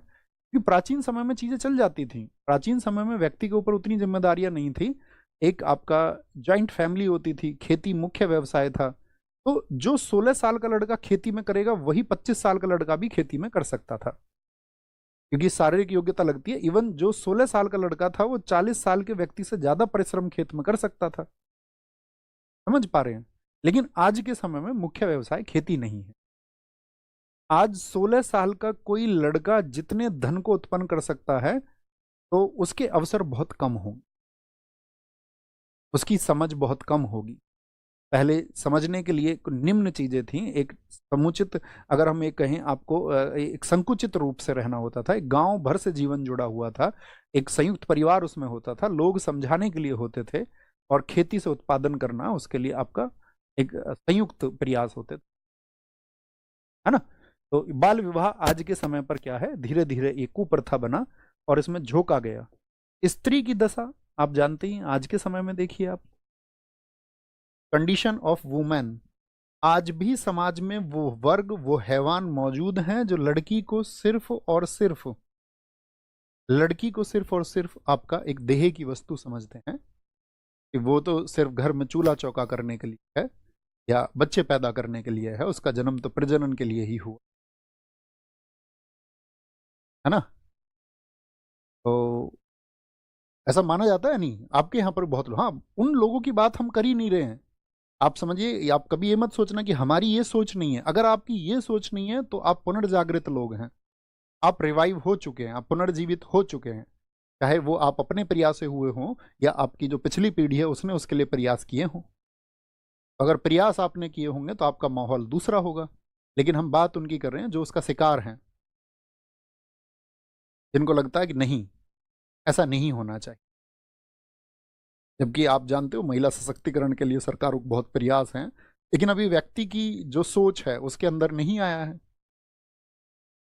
कि समाज जब सशक्त होता है तो इसका मतलब है किसी भी आधार पर महिला के साथ में जो है भेदभाव नहीं होना चाहिए, चाहे रूप हो, चाहे आपका किसी भी आधार पर। आप कॉन्स्टिट्यूशन को पढ़ते हैं, चाहे लिंग हो, चाहे जाति हो, चाहे रूप हो, किसी भी प्रकार का डिस्क्रिमिनेशन अर्थात भेदभाव नहीं होना चाहिए। तो जो अधिकार पुरुषों को प्राप्त है वो स्त्री को भी प्राप्त होने चाहिए। पुरुष यदि 4 व्यापारों में आपका असफल हो जाता है और उसके पास नए मौके तलाशने की चीजें होती हैं, तो कोई स्त्री यदि किसी क्षेत्र में सफल नहीं हो पा रही है तो उसके पास भी अन्य विकल्प मौजूद होने चाहिए, एक पुरुष की भांति ही। समझ रहे हैं? तो स्त्री की दशा, कंडीशन ऑफ वुमेन, ये सब घटनाएं जब हुई तो एक सुधार की आवश्यकता हुई या नहीं हुई, मुझे बताइए। हाँ या ना? हाँ या ना? सारे लोग बताएंगे, आप कहेंगे जी भैया सामाजिक कारण रहे। इसके बाद में धार्मिक कारण, रिलीजियस फैक्टर्स। धार्मिक कारण क्या क्या रहे? तो उन धार्मिक कारणों में रिलीजियस फैक्टर्स, रिलीजियस फैक्टर्स, उसमें एक रहा आपका आडंबर। आडंबर, धर्म में किसी भी प्रकार का जो ऑस्टेंटेशन होता है, ऑस्टेंटेशन, आडंबर। आडंबर आप समझते हैं? बेवजह की किसी भी क्रिया को संपन्न कराने के लिए संसाधन लगा देना या किसी भी व्यक्ति का शिकार हो जाना। बाबा आएंगे, तांत्रिक बाबा आएंगे आपके घर में, भूत प्रेत हैं, और अभी वो इसको कील के जाएंगे सारे घर को, और फिर आप इन व्यवस्थाओं से दूर हो जाए। नेगेटिव एनर्जी, नेगेटिव एनर्जी के बारे में जैसे कि अब आप कहेंगे नहीं भैया होते हैं, नहीं होते हैं, होते हैं, नहीं होते हैं, तो ये आपका अपना मत है। मैंने इसके बारे में बहुत रिसर्च किया है। तो जब हम इसके बारे में रिसर्च करते हैं, जो इस क्षेत्र के विशेषज्ञ हैं, इस क्षेत्र के विशेषज्ञों से मतलब है कि जो इन व्यवस्थाओं को पिछले 20 वर्ष 30 वर्ष से जिनकी एक्सपर्टीज है इसमें, तो वो सब लोग इसके एग्जिस्टेंस को नहीं मानते, जो इसके विशेषज्ञ हैं। अब आम व्यक्ति चाहे इसकी जो भी राय बना ले, आम व्यक्ति ये कहे नहीं हमने तो सुना है, हमने तो देखा है, वो बात अलग है, वो आपकी अपनी मान्यता है। हमने कहा ना, सभी ऐसे नहीं हो सकते कि जो अंधविश्वास से दूर हो जाए, कुछ लोग उसमें शामिल रहेंगे। तो उन्होंने बड़ा अच्छा तर्क दिया। मैं एक बार एक सेशन सुन रहा था, तो उन्होंने एक सेशन बताया कि एक व्यक्ति है और उस व्यक्ति को बुखार हुआ। तो आप समझना, यदि आपको बुखार हो जाए, या आप में से किसी ने सामना किया, कभी कभी ऐसी स्थिति आती है कि व्यक्ति उठ तक नहीं पाता है। ऐसा होता है, हाँ या ना? ऐसा हो, मतलब कि अभी 2 कदम चलना भी बहुत मुश्किल हो। आडंबर उनका कारण बना। दूसरा अंधविश्वास, ये हम बता ही चुके हैं। अंधविश्वास, अंधविश्वास, अंधविश्वास यानी कि सुपरस्टिशन, अंधविश्वास, सुपर, सुपर्स। तीसरा पुरोहितवाद, इस देश में जो पुरोहितवाद चला, पुरोहितवाद, मौलवीवाद, पोपवाद, पोपवाद। तो समझ रहे हैं? आपने अक्सर वीडियोस देखी होंगी, कुछ क्राइस्ट लोगों की वीडियो आई, उसने सबके माथे पे हाथ लगाया, और वो देखिए इस तरह की वीडियोस तुमने या नहीं? जिसके माथे पे हाथ लगाया वही गिर रही है, वही गिर जाती है एकदम से। क्या बहुत शक्ति है, पानी लाओ छिड़क दो इनके सबके, अभी ये सब उठ खड़ी होंगी। दरअसल में दुनिया में सबसे बड़ी शक्ति, आप कभी अगर आपके पास समय हो तो आप एक किताब पढ़ना, वर्ड पार्टिकल। गॉड पार्टिकल का मतलब है ईश्वरीय कण। 1964 में एक वैज्ञानिक हुए थे हिग्स बोसॉन, आपने जाना होगा। उसमें हिग्स, जो Peter Higgs, sorry Higgs boson बोल रहा हूँ, पीटर हिग्स, हिग्स बोसॉन तो पार्टिकल का नाम दिया। तो पीटर हिग्स हमेशा ये कहते रहे कि दुनिया में कोई एक ऊर्जा है, अदृश्य ऊर्जा है, और उनकी बात को किसी ने नहीं माना। उन्होंने कहा कि दुनिया में कोई एक कण है जिसकी वजह से ये सब कुछ बना है, इवॉल्व हुआ है।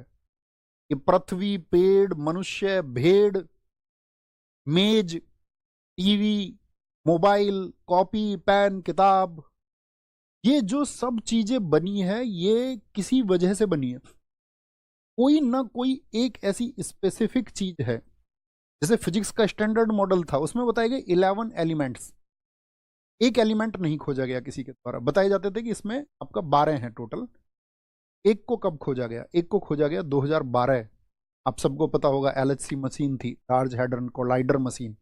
उसमें प्रयोग हुआ 2012 में, जिसमें बात चली थी कि 2012 में दुनिया खत्म हो जाएगी। सर्न के वैज्ञानिकों ने 27 किलोमीटर लंबी एक सुरंग खोदी और उसमें प्रोटॉन का प्रवाह करवाया आपस में, और उन प्रोटॉनों की स्पीड थी सूर्य की गति के बराबर। कि हुआ क्या था इस धरती में, जो महाविस्फोट, बिग बैंग थ्योरी हम कहते हैं 14 अरब साल पहले, उसमें हुआ क्या था?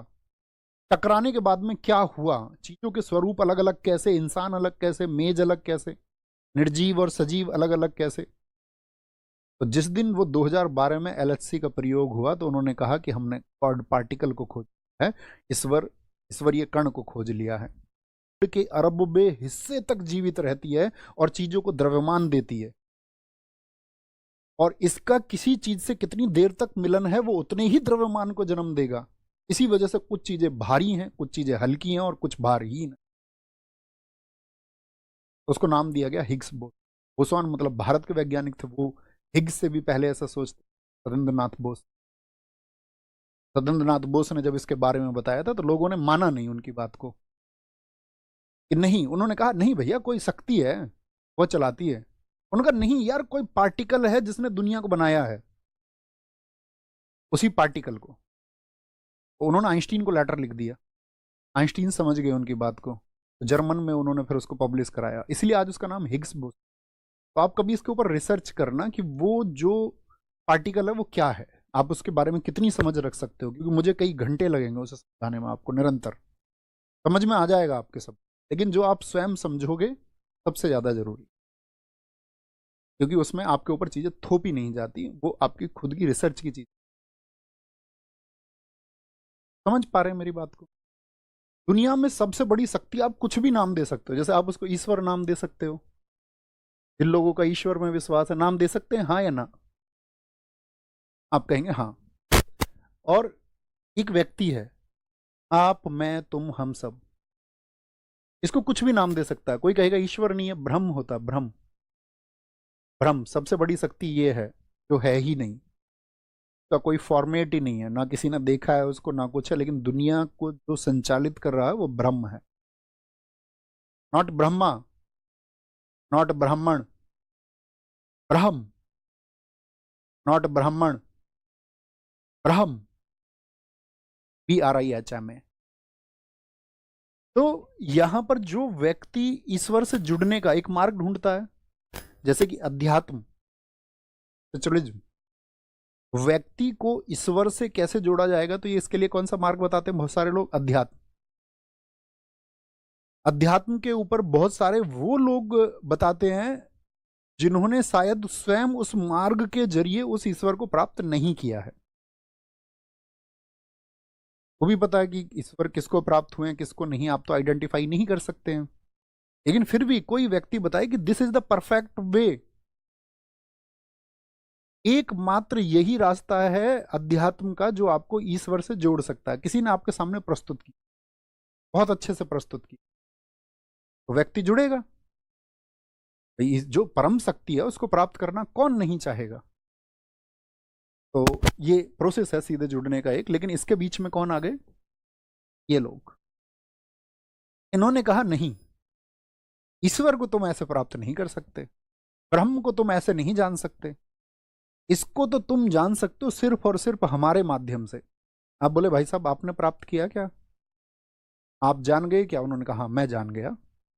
अच्छा कैसा स्वरूप है? तो आपको बता दें वो कोई भी शेप। आप कैसे कॉन्ट्राडिक्ट करोगे? देखा आपने भी नहीं,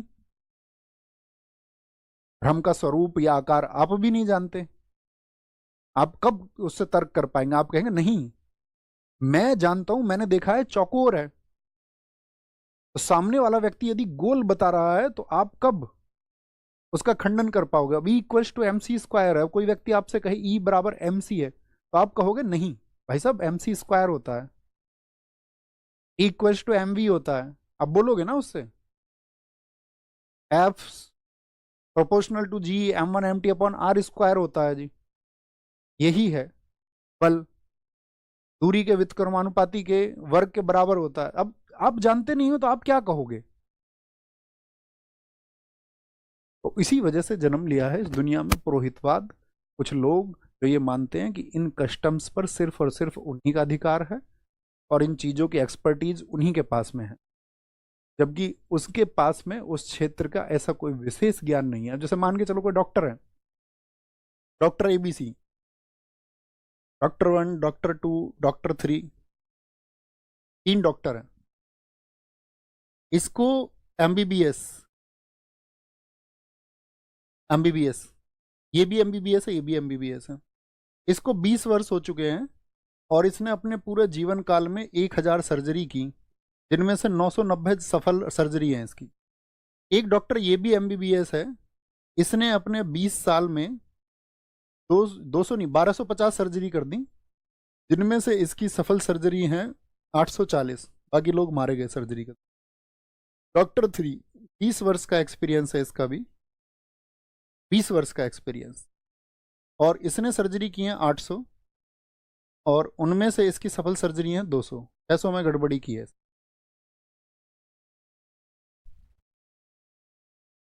बताओ, तो आप किताबी कीड़े बनोगे क्या? मैंने क्या बताया आपको? पूर्वाग्रह। आपके दिमाग में कुछ चीजें पहले से भरी हुई हैं। हमने अपनी कक्षाओं में शुरुआती दिनों में आपसे कहा था यदि दुनिया में कुछ त्यागना है तो ये प्रेजुडाइज को त्यागना, पूर्वाग्रह को, कि मेरे दिमाग में जो थोपा गया है या भरा गया है पहले मैं उसके खिलाफ में जाकर के अपने आप को एक परफेक्ट साउल बनाऊंगा। Perfect soul. नागा, उन्होंने कहा नागा साधुओं का क्या जीवन है, कुछ भी खा लेते हैं, रोटी खा जाएंगे उठा करके। आम व्यक्ति नहीं कर सकता ना ये, क्योंकि उन्होंने कहा बच्चा भी तो खा जाता है और एक बच्चे का दिमाग सबसे पवित्र होता है, उसके अंदर जहर नहीं है, उसके अंदर जातियों का जहर नहीं है। एक छोटे बच्चे के अंदर, उसके अंदर धर्म का जहर नहीं भरा गया किसी ने। लेकिन धीरे धीरे जब वो बच्चा बड़ा होता है तो उसके अंदर इंजेक्ट कौन करता है चीजों को? कौन उसके अंदर भरता है? धर्म, ये धर्म गलत, ये धर्म सही, जो हमारा है वो सबसे बेहतर है, हम इस जाति के हैं तो ये सबसे बेहतर है, बाकी इंजेक्ट कर दो, बाकी सब गड़बड़ है। हम इस धर्म के व्यक्ति हैं, बाकी सब धर्म खराब है, इंजेक्ट कर दो। बेशक से हमारे अंदर कितनी भी लाख खामियां या बुराइयां हो, तो ये कौन करता है? अब उनके दिमाग में किसने डाला? तो ऐसे ही उनके दिमाग में किसी ने फिल किया होगा। लेकिन कोई तो होता है जो चैन को ब्रेक करता है, बोलेगा नहीं ताऊ जी आप गलत कह रहे हैं, पापा जी आप गलत कह रहे हैं, चाचा जी आप गलत कह रहे हैं। राजा राम मोहन राय ने यही तो किया जब उन्होंने कहा कि मेरा मूर्ति पूजा में विश्वास नहीं है, तो उनके घर वालों ने उनको चपेट लगाए। बोले अच्छा, क्योंकि सामाजिक बहिष्कार हुआ उनका कि तुम्हारा लड़का मूर्ति पूजा नहीं करता है, तो उनको अपना घर छोड़ना पड़ा। तभी वो ईस्ट इंडिया कंपनी में काम करने गए। और वो तो व्यक्ति का अपना चुनाव है ना कि वो मूर्ति पूजा करे या ना करे, वो एक ईश्वर को माने या बहुत सारे देवताओं को माने, या 2 देवताओं को माने या 4 देवताओं को माने, या 33 कोटि अर्थात 33 प्रकार के देवी देवताओं को वो माने, है ना? तो उसको हम समझेंगे सिस्टम को, भाई क्यों ऐसा, क्यों, वाई।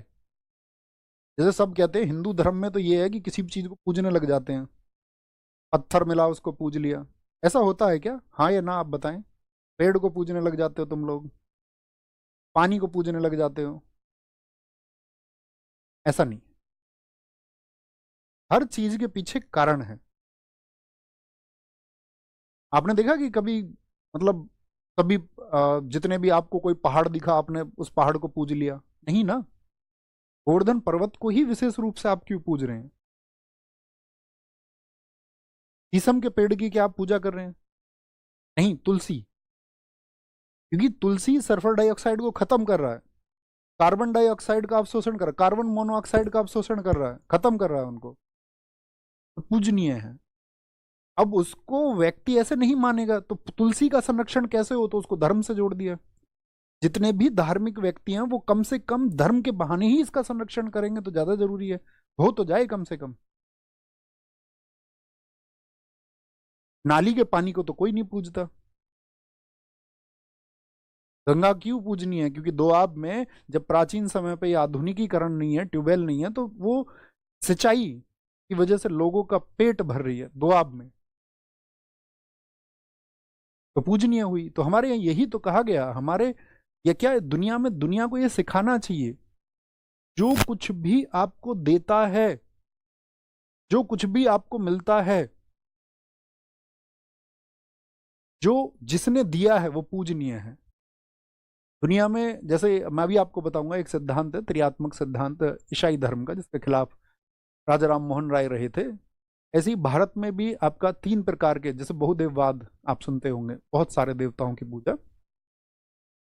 तो ये कहा जाता है दुनिया में कि व्यक्ति जो है वो 3 प्रवृत्ति के होते हैं। कितनी प्रवृत्ति होती है व्यक्तियों की? 3 प्रवृत्ति। एक देव प्रवृत्ति होती है, एक मनुष्य प्रवृत्ति होती है, और एक राक्षस प्रवृत्ति होती है। देव प्रवृत्ति किसकी है? देव किसको कहेंगे आप? देवता कौन है? तो देव प्रकृति उसकी है जो ले कम और दे ज्यादा, यानी उसने समाज या इस प्रकृति से लिया कम है, लेकिन उस समाज और उस प्रकृति को दिया ज्यादा है, दिया ज्यादा है, तो वह व्यक्ति पूजनीय हो जाता है। पूजनीय। स्वामी विवेकानंद, दुनिया से बहुत कम लिया लेकिन इस दुनिया को बहुत कुछ दिया।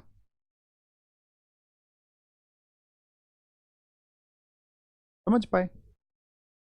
तो क्या समझेंगे? पोपवाद भी एक कारण बना। कर्मकांड, कर्मकांड अभी 7.5 चल रही है। देखो, ज्योतिष एक विज्ञान है। ज्योतिष को सही तरीके से वो व्यक्ति जानता भी है जो आपसे उन क्रियाओं को करवा रहा है या नहीं। आप इस बात को कैसे जानेंगे? कि बहुत बड़े बड़े लोग ज्योतिष में विश्वास रखते हैं, क्योंकि ज्योतिष एक विज्ञान है, स्थितियों का फर्क पड़ता है, ग्रहों की गति का फर्क पड़ता है, हर एक चीज का फर्क पड़ता है, क्योंकि वो एक साइंस है। लेकिन कोई व्यक्ति जिसकी एक्सपर्टीज नहीं है किसी भी एक विषय में, और वो ये कह दे, जैसे मान के चलो आपको अपना घर बनवाना है और आपको 10 मंजिल की कोई बिल्डिंग बनवानी है या 20 मंजिल बनवाना है, तो आप किसी स्थानीय रूप से किसी एक ठेकेदार को पकड़ करके ये बोले भैया हमारी 20 मंजिल का घर बना दो, गिरने के आसार कितने रहेंगे? बहुत ज्यादा। तो उसके लिए किस चीज की जरूरत पड़ेगी? विशेषज्ञ की। विशेषज्ञ। लेकिन विशेषज्ञ हैं तो बहुत महंगे हैं।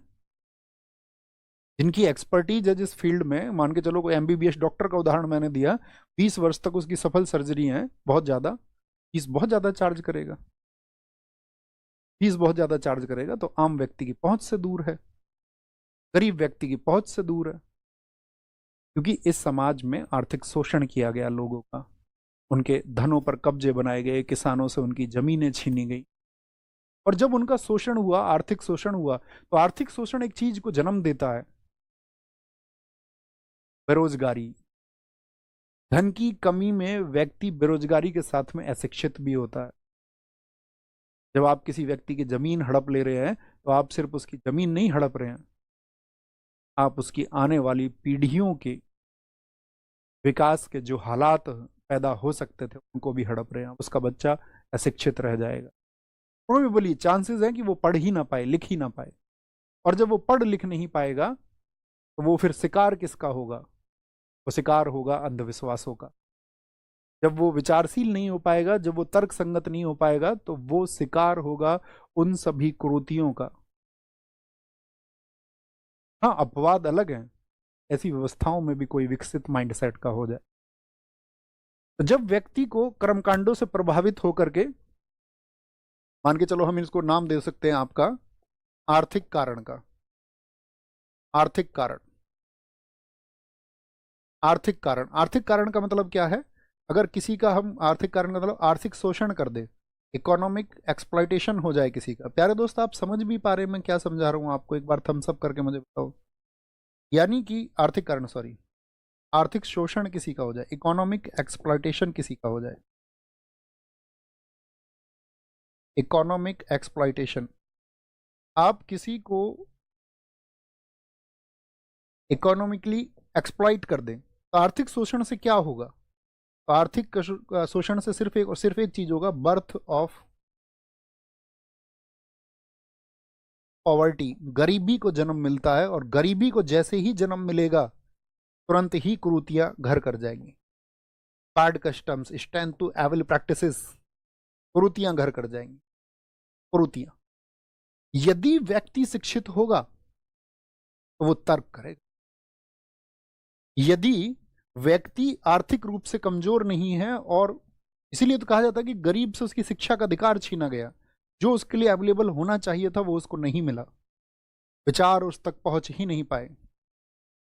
आरक्षण का लाभ जिन लोगों को सही मायने में मिलना चाहिए था, बहुत बड़ा वर्ग आज भी ऐसा इस देश में इस आरक्षण का लाभ नहीं पहुंच पाया, क्योंकि वो जानता ही नहीं है क्या, उसकी तो शिक्षा छीन ली गई ना।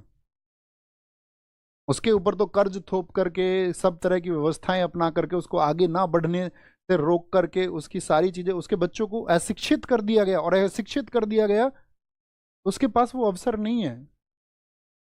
अब वो दिन में 20 घंटे दिहाड़ी करता है, वो आपकी तरह विचारकों को ना सुन सकता है, ना वो पुस्तकों को पढ़ सकता है, और पढ़ने जैसी स्थितियां भी उसको ना मिली। अब वो कुछ पढ़ भी नहीं सकता,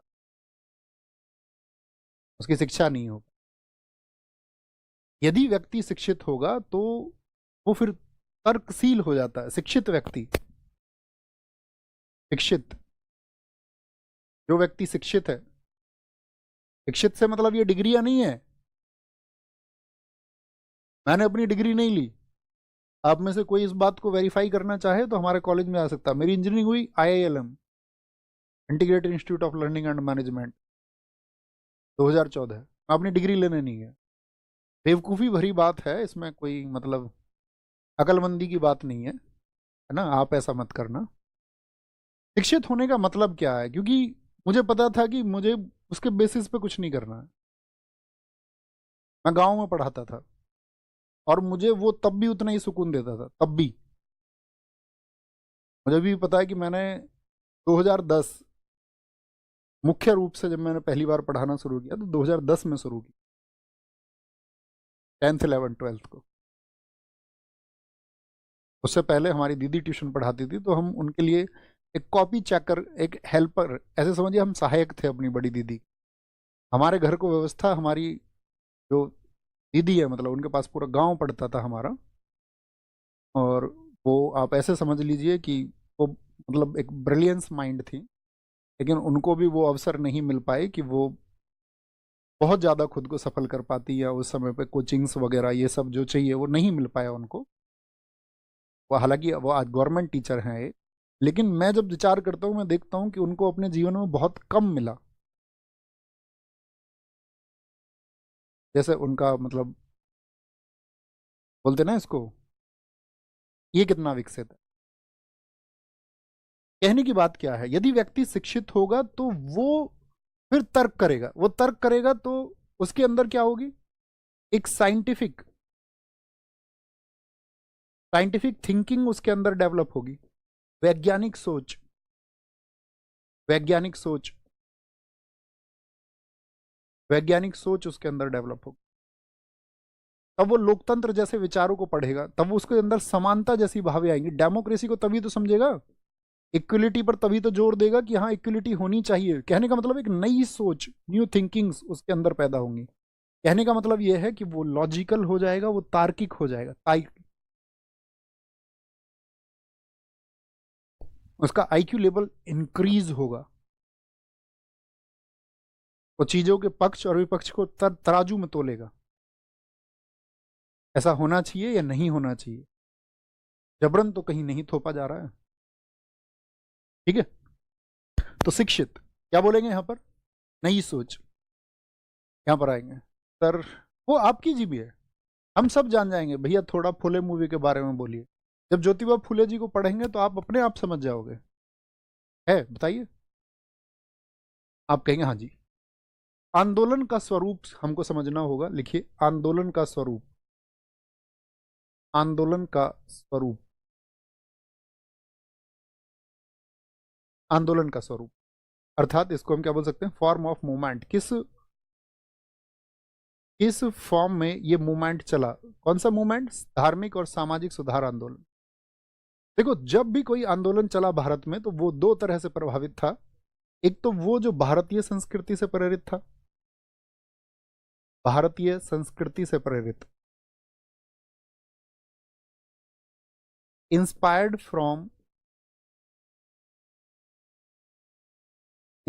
from Indian culture, from Indian culture, Indian culture. और दूसरा था जो पाश्चात्य संस्कृति से प्रेरित। पाश्चात्य का मतलब समझते हैं? एक शब्द लिखिए पाश्चात्य के लिए, सोचिए। पाश्चात्य संस्कृति से प्रेरित sorry, inspired by western culture. Sorry, inspired by western, यानी कि जो पश्चिम के देशों की जो सभ्यता है, जो उससे प्रेरित हो। यूरोपियन कल्चर, कई साथियों ने लिखा, बहुत बढ़िया, बिल्कुल आप करीब। वेस्टर्न, वेस्ट कल्चर, बहुत ठीक, एकदम से ठीक। तो भारतीय संस्कृति से प्रेरित होने का क्या अर्थ है? इसमें दो तरह की चीजें होती है। भारतीय संस्कृति से भी जो प्रेरित लोग थे उसमें एक है यथास्थितिवादी, जैसी स्थिति है वैसी बनी रहे, कोई बदलाव ना हो। ऐसे लोगों को हम बोलते हैं रूढ़िवादी। रूढ़िवादी, रूढ़िवादी यानी कि कंजर्वेटिव्स या ऑर्थोडॉक्स हम कह सकते हैं।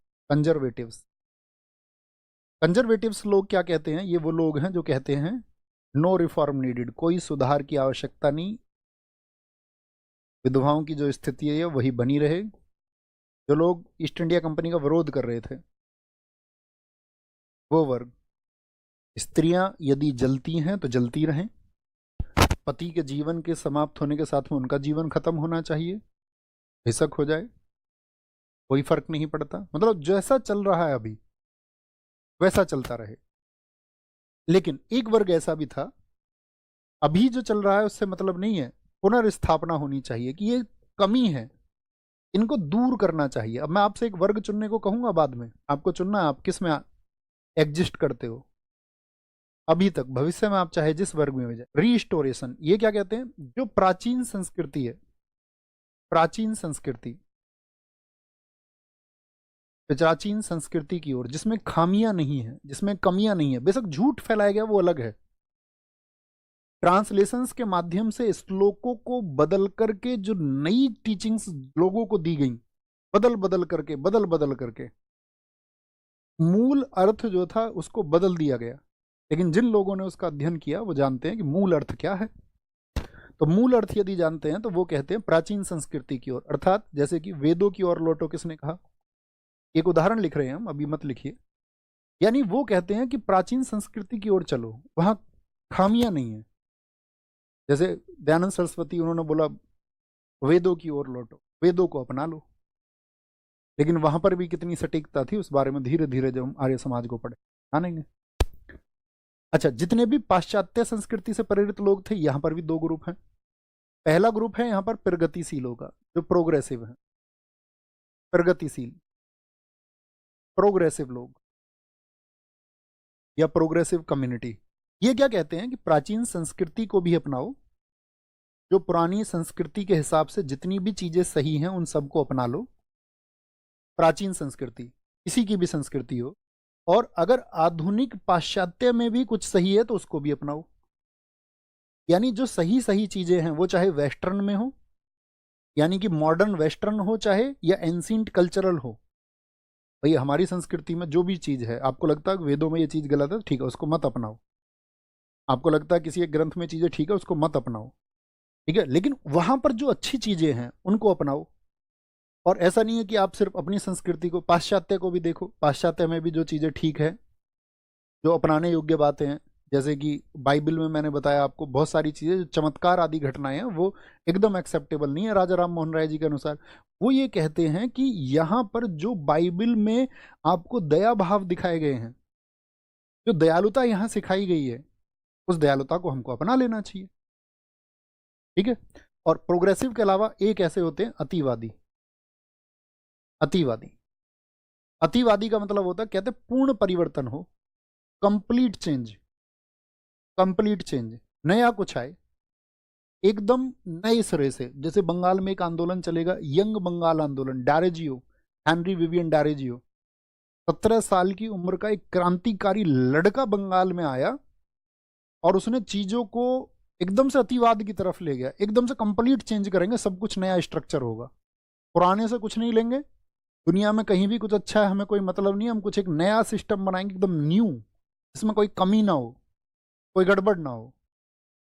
तो इतने समय तक जब प्रथाएं चली आ रही हैं, प्राचीन जो चीजें चली आ रही थी, जब उन्हीं में कमियां हो गई, तो कुछ नया जब बनेगा तो उसमें भी कमियां होने के आसार भविष्य में होंगे, कि लोग तो जो चीजें चलती हैं फिर उसको प्रथा मान लेते हैं। आप मुझे बताएं, आप किस वर्ग में होना पसंद करेंगे? कोई सुधार की आवश्यकता नहीं, जो चल रहा है स्त्रियों की दशा, जैसे घर में बंद है, बाहर मत भेजो, ठीक है। एक कह रहे हैं कि प्राचीन संस्कृति को पूरी तरह अपना लो, उसमें खामियां नहीं है। एक कह रहे हैं प्राचीन संस्कृति में अगर आपको लग रहा है कोई खामियां छोड़ दो, नहीं तो प्राचीन संस्कृति को भी अपनाओ और आधुनिक पाश्चात्य को भी अपनाओ। इसको हम नाम दे देते हैं 1 2 3 4, अपना नंबर लिखें। तो पाश्चात्य संस्कृति, ये 4 चीजें हमने आप तक समझाई हैं, तो देखते हैं क्या चुनाव करेंगे ज्यादातर लोग। ज्यादातर लोगों ने चुनाव किया 3 का, कुछ साथियों ने चुनाव किया 2 का, कुछ कह रहे हैं 4, जो सामाजिक व्यवस्थाओं से एकदम से गड़बड़ में हो तो उन्होंने 4 चुन लिया है। ओके, जो भी आपने चुना, हम ये कह सकते हैं 99% लोगों ने 3 को चुना। यानी प्राचीन संस्कृति में जो भी सही है, जो नकारने योग्य है, उसको नकार दो और आधुनिक पाश्चात्य को अपनाओ। तो राजा राम मोहन राय इस वर्ग के सदस्य हैं, 3 के। यानी आप राजा राम मोहन राय क्या शिक्षाएं देते हैं, उनसे आप, अभी आपने पढ़ा भी नहीं है उनको, लेकिन आप ये सोच पाए कि हाँ ये प्रोग्रेसिव है। इस समय के साथ में पर्दा प्रथा शुरू हुई थी हमारी, अच्छा उस समय पर उसकी जरूरत थी, अभी जरूरत नहीं, ठीक है। या आपका सती प्रथा शुरू हुई थी, जैसे भी शुरू हुई हो उसकी जरूरत नहीं है। विधवाओं की स्थिति खराब थी, जैसी थी पहले थी, अभी आपका यहां पर भी वही चीजें हैं ना। प्राचीन संस्कृति में हमारी में ना तो सती है, विधवाओं की स्थिति अच्छी है, आपका स्त्रियों की दशा बहुत अच्छी है, साथ पढ़ने जाती थी, शिकार करने, हर वर्ग की महिला को पढ़ने का अधिकार था। ये तो धीरे धीरे हुआ ना, कि कुछ विशेष राजाओं ने ये कर दिया कि भाई ये जो लोग हैं ये निम्न वर्ग के लोग हैं और ये हमसे दूरी बनाएंगे। समय के साथ में किया गया ये, लेकिन कहीं भी वेदों में उसका प्रमाण नहीं मिलता है। वो भी सही बात है, लेकिन आधुनिक पाश्चात्य को ना नकारा जाए। यानी कि अगर दुनिया में कुछ अच्छा है, जैसे कि मान के चलो किसी एक फील्ड में, साइंस के फील्ड में कुछ अच्छा कर रहा है वेस्ट, तो उस विज्ञान के जरिए हमको उसको अपना लेना चाहिए। मैं एक किताब पढ़ रहा था, द आर्ट ऑफ वार, आप भी सुनना कभी आपके पास समय हो ना, द आर्ट ऑफ वार। इसका ऑडियो बुक आपको मिल जाएगा यूट्यूब वगैरह पे। जब आपके पास 1 घंटे का समय हो कभी सप्ताह 10 दिन में, तो आप इसको अपने होमवर्क में डाल लो कि हम एक दिन जानेंगे। समझे इस बात को मेरी? बाकी इतना ही तुम्हें समझाना था। आज तो लेक्चर अभी कितना देर हुआ है, 2:34 तो कल पढ़ते हैं, कल पढ़ते हैं, ओके। सर आप तो हमको फंसा रहे, नहीं फंसा नहीं रहा हूं मैं फंसा नहीं रहा हूं। मैं आपका विजन क्लियर करना चाहता हूं कि आप पॉलिटिकल पार्टीज के कितने शिकार रहे हैं, या आपको इस देश में कितने सिद्धांतों का शिकार बनाया गया। दोस्त बहुत सारी चीजें वॉर से तय होती हैं, बहुत सारी चीजें।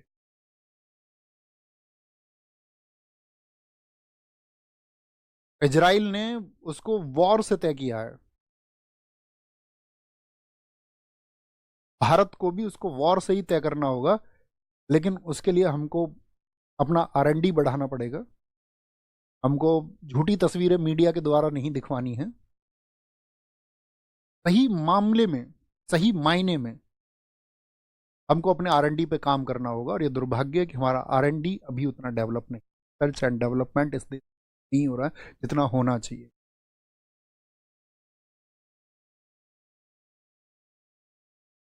चाइना आज दुनिया में टेक वॉर में, AI वॉर में अमेरिका को चैलेंज कर रहा है। वो हमारे जैसा ही देश था दोस्त। अगर वो चैलेंज कर रहा है तो हम उम्मीद करेंगे कि हमारा देश भी उस फील्ड में, जहां कहीं हम खड़े नहीं होते। जब अमेरिका अपना चैट GPT बनाता है तो भारत के बहुत सारे लोग AI के फील्ड में सिर्फ इतना भर हार मान लेते हैं कि इससे बेहतर कुछ हो नहीं सकता। चाइना डीप सीक बनाता है, 10 गुना सस्ता, कॉमर्शियल यूजेस पे सस्ता। वो हमको खड़ा होना पड़ेगा। और अभी तो क्योंकि हम बस सरकारों से उम्मीद कर सकते हैं, आप भी एक छात्र की तरह सरकारों से उम्मीद कर सकते हैं कि देश सशक्त बनना चाहिए, जबरदस्त बनना। समय लगता है उसमें, ऐसा नहीं कि बहुत ज़्यादा जोशीली भावनाओं से हम ये बोल दें कि देश जबरदस्त बन जाएगा और वो बन जाएगा, ऐसा नहीं है। ओके, तो मिलते हैं कल। क्वेश्चन भी हम कल करेंगे। आज का लेक्चर उम्मीद करूंगा आपको समझ में आया होगा। तो फिर आप अच्छे अच्छे विचारकों को समझ जाओगे धीरे धीरे, उन्होंने क्या बोला क्या नहीं बोला। उम्मीद होगी आपके पास में समय होगा और आप जरूर सीखेंगे। तो क्वेश्चन भी हम कल करेंगे और राजा राम मोहन राय जी को भी हम कल पढ़ेंगे। ओके, हम सब कर दीजिए। जी भैया, हम तैयार। ख्याल रखिए। जय हिंद, भारत मस्त।